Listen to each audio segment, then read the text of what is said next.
राधे राधे। आज हम एक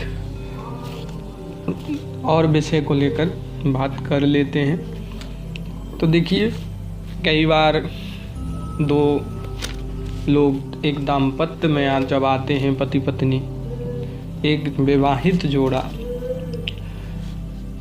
जब वैवाहिक जीवन में प्रवेश करता है तो उस जीवन का सुख है संतान।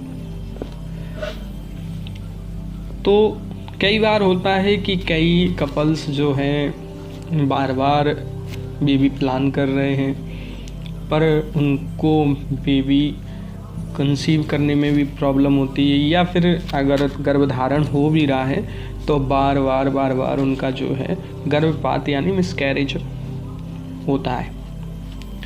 डॉक्टरी मेडिकली ट्रीटमेंट भी वो लोग लेते हैं, कई बार कई सारी चीज़ों को करवाते हैं, तब भी कहीं ना कहीं उनका गर्भपात होना रुकता नहीं है, या गर्भपात होने का कारण समझ में डॉक्टरों को नहीं आता है।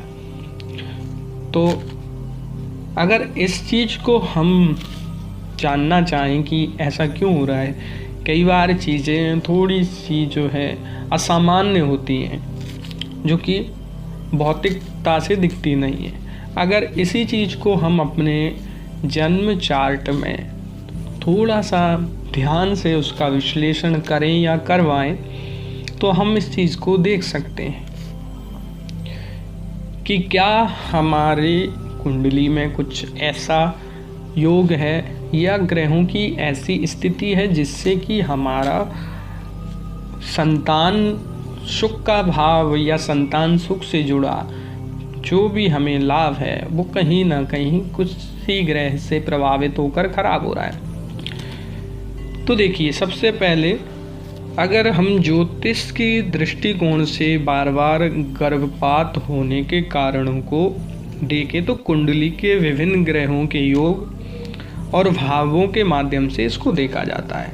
तो सबसे पहला पंचम भाव, जिससे हम गर्भ धारण करने को देखते हैं, क्योंकि ये संतान का भाव है। सप्तम भाव ये जीवन साथी और हमारी काम शक्ति की क्षमताओं को दिखाता है कि व्यक्ति के पति पत्नी की क्षमताएं कितनी हैं। जैसे कि महिला के अंदर अंडे बनने की जो क्षमताएं होती, पुरुष के वीर की, ये क्षमताएं कितनी हैं ये देखी जाती हैं।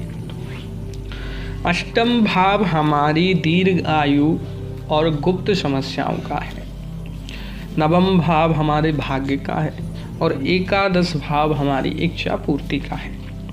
तो ये सारे भाव जो हैं मिलकर संतान से जुड़े महत्वपूर्ण भाव हो जाते हैं। तो देखिए, जब भी पंचम भाव और पंचमेश की राशि का स्वामी और पंचमेश के नवमांश की राशि, ये तीनों जितने भी पाप ग्रहों से दृष्ट हों उतनी ही बार गर्भपात होते हुए देखा जाता है। देखिए, यहाँ पर एक बात विशेष आपको ध्यान रखनी होगी कि अगर पति पत्नी की दोनों की कुंडली में ये योग बन रहे हैं तो ये बहुत ज़्यादा हानि पहुंचा सकते हैं। और अगर ऐसा है कि पत्नी की में बहुत ज़्यादा है और वहीं पति की कुंडली में कुछ अच्छे योग भी बन रहे हैं संतान को लेकर, तो ये जो है गर्भपात बहुत ज़्यादा नहीं होगा, पर होगा ज़रूर।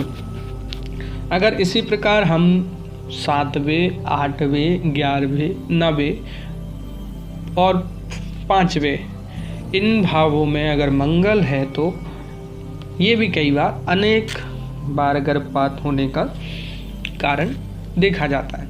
आइए थोड़ा सा इसको अच्छे से जान लें।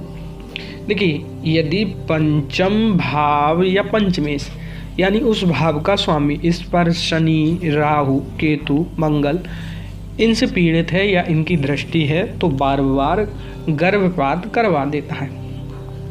यही नवमांश कुंडली में पंचमेश कमजोर हो तो इसको समझ लेते हैं। यदि पंचम भाव का स्वामी की नवमांश कुंडली में स्थित कमजोर है, यानी पंचम भाव का जो स्वामी है उसकी नवमांश राशि में जो वो है कुंडली में कमजोर है, नीच राशि में है, या फिर किसी ग्रह से पाप ग्रह से बाधित है, तो संतान प्राप्ति में आपको जो है समस्या आएगी।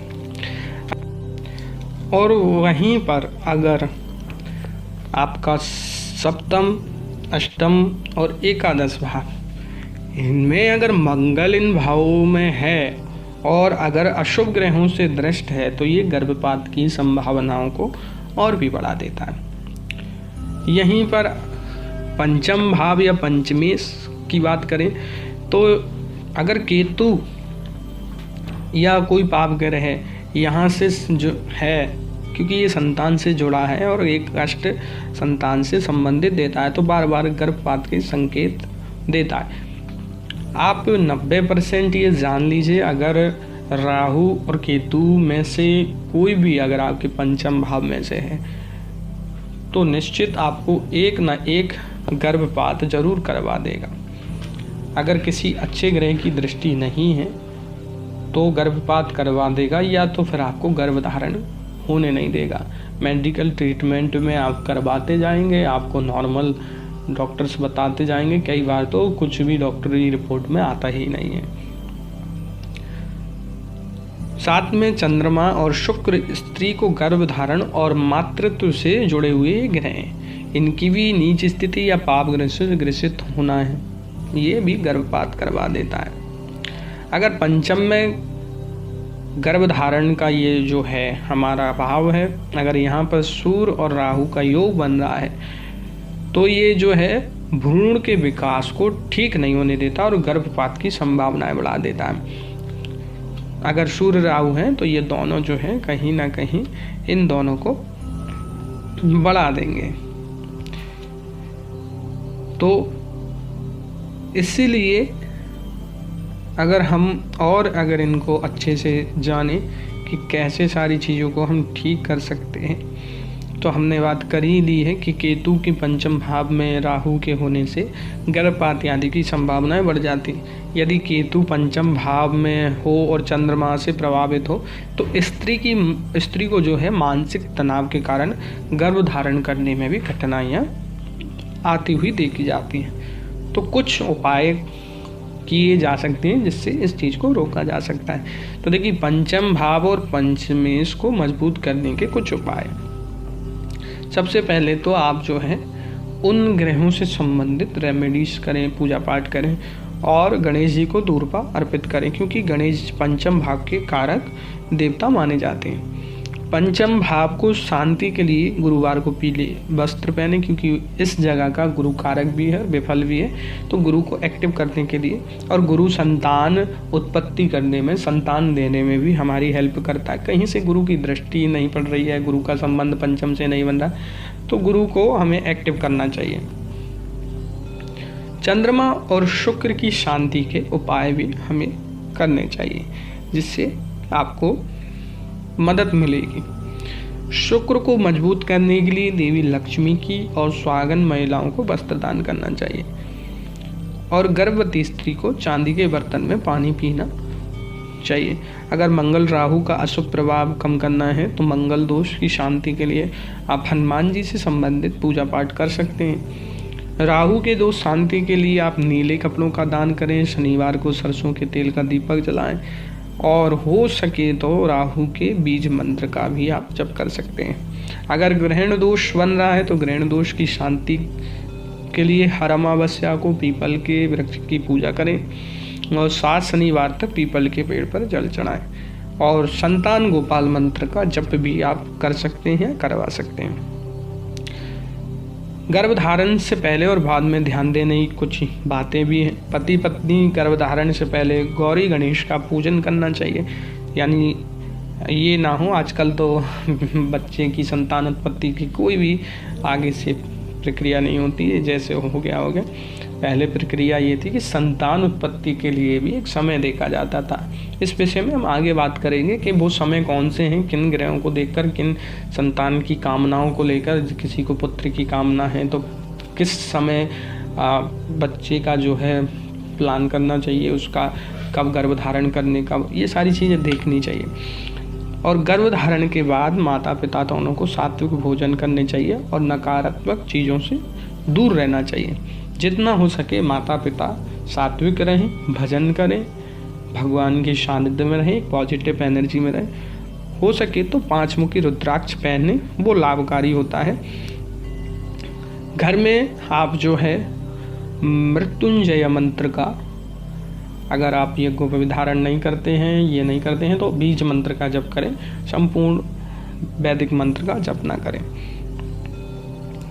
तो ये सारी चीज़ें देखकर आप जान सकते हैं कि आपके गर्भपात होने का कारण क्या है।